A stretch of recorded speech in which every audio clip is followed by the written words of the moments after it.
Public service কমিশনের পরীক্ষা চলাকালীন পরীক্ষা কেন্দ্রে মোবাইল নিয়ে ঢোকার অভিযোগে 6 জনকে গ্রেপ্তার করেছে মালদার ইংরেজবাজার থানার পুলিশ।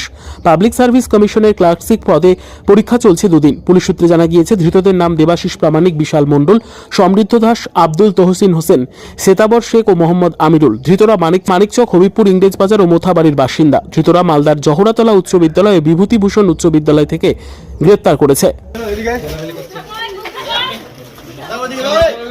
এদিকে এদিকে এদিকে এদিকে বল না এতে ঢুক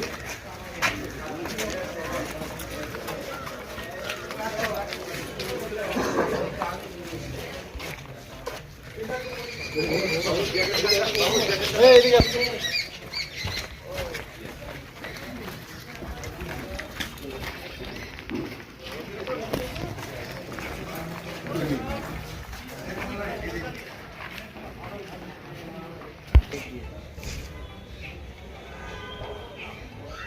মিলন হালদার।